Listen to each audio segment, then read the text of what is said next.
চোখের সামনে সব কিছু থাকা সত্ত্বেও অনেক কিছু খেয়ে ইফতার করার মতো আসলে বোধহয় আল্লাহ কারো কপালেই লেখেনি।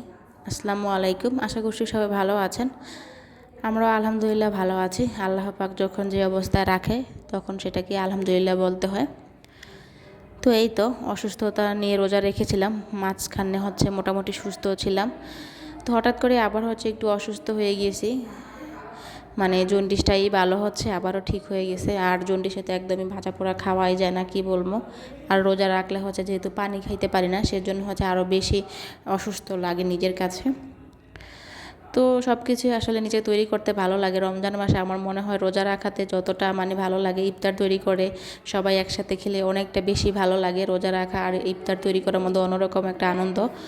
আমার মনে হয় রমজানের একটা মাস অন্য যেই 12টা বা 11 মাসের মধ্যে এই একটা মাসে আমার মনে হয় যে অনেক বেশি ভালো লাগে, নিজের কাছে আনন্দ লাগে, শান্তি লাগে। সবচেয়ে বড় কথা কেন জানি একটা তৃপ্তি তৃপ্তি লাগে, জানি না কার কাছে লাগে।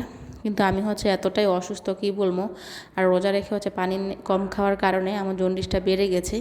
তো আর আজকে মা মেয়ে একা বাসায়, ওইভাবে ইফতারির কোনো আয়োজনও করিনি, নিজে ইচ্ছা করে। কেননা ইফতারের আয়োজন করব, প্রথমত আমি নিজে খেতে পারবো না, আর দ্বিতীয়ত এত জিনিস তৈরি করে ফেলে কেন দিব। তো মা মেয়ের সাদা মাথা ইফতার, সেটা যে চিড়া ভিজিয়ে রাখছিলাম আমার জন্য, আর সাথে তরমুজ। এতগুলো তরমুজ কেটে নিয়েছি শুধু আমার জন্য, আমি খাবো। প্রচুর পরিমাণে পানি প্রয়োজন আমার শরীরে, মারাত্মকভাবে অসুস্থ, কি বলবো জানি না। আমাকে দেখে কে কে বুঝতে পারছেন এতটা অসুস্থ হয়ে যাব, আসলে নিজের চেহারাটা দেখলে, আয়নায় দেখলে চিনতেই পারি না, এরকম একটা অবস্থা। তো এই তো একা একা বসে বসে আজানও দিয়ে ফেলছে। শরবত খাচ্ছিলাম, শরবত ইসবগুলের ভুসি দিয়ে শরবত করেছি। আর এই শরবতটা শরীরের জন্য খুবই উপকারী।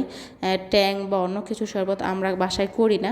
সাথে একটু লেবু দিই, আর বর্তমানে লেবুর যে দাম, লেবুটাও দেওয়া কমিয়ে দিয়েছি। তার জন্য শুধু ইসবগুলের ভুসি দিয়েছি, আর সাথে খেজুর নিয়েছিলাম। তো মামে এই তো ইফতার শুরু করে দিয়েছি।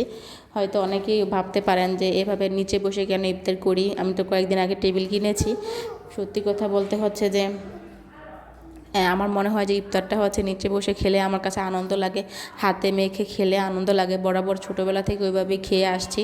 সত্যি কথা বলতে কি আমার কাছে ওইটাতেই তৃপ্তি লাগে। তো সেজন্য এই সবসময় নিচে বসে ইফতার করি, আমার কাছে ভালো লাগে। তো এই তো আমি আজান দেওয়ার সাথে সাথে করলাম, আগে খেজুরটা খেয়ে নিচ্ছি, সাথে যে চিড়াটা খাচ্ছি এখন। আর কি বলে এটাকে, তরমুজও খাচ্ছি। সবগুলো তরমুজ আমার একাই খেতে হবে। শরবতটা মামে খাওয়া শেষ। সাবিহা তো অবশ্যই আমার মতো, আমি যা করি, মেয়েরা মায়ের কপি, মা যা করে মেয়েরা তাই করে। তো আমি যা করি আমার মেয়ে তাই করে। তো এখানে খাওয়া দাওয়া শেষ করে আমি রান্না বান্নাও করতে হবে, একটু রেস্ট করে নিচ্ছি। পাশাপাশি আমার মেয়েটা দেখেন কত দুষ্টামি করছে, তো নাচানাচি করছে, সেগুলো দেখছি। আসলে যতই ক্লান্ত থাকি না কেন, মেয়ে আমাকে চেষ্টা করে একটু হাসি খুশি রাখার জন্য। কেননা মা মেয়ে একা বাসায় থাকি। ও ওর পড়ার টেবিলটা ভেঙে নাচানাচি শুরু করে দিয়েছে। বাচ্চা মানুষ, দেখেন কতটা খুশি। আসলে একা বাসায় চেষ্টা করে নিজেকে আনন্দ দিতে। যে বাচ্চাগুলো একা থাকে তারাই বুঝে আসলে তাদের কাছে কতটা খারাপ লাগে, না কোনো খেলার সাথী পায়, না কাউকে পায়। তো মা হয়ে আমি ওর সাথেই সবসময় সঙ্গ দিই। তো এই তো রাতের জন্য আজকে শুধু আমি একা, যেহেতু সেহারি খাবো সেই জন্য রান্না করছি আমি। মোটে শাক বা অন্য কিছু আমার কাছে ভালো লাগে, মাংস খেতে ভালো লাগে না। তারপরে ভাবলাম একটু রান্না করে রাখি, সাবিহাকে সকালে খাওয়াতে পারবো, সকাল দুপুরে খাওয়াতে পারবো আর কি।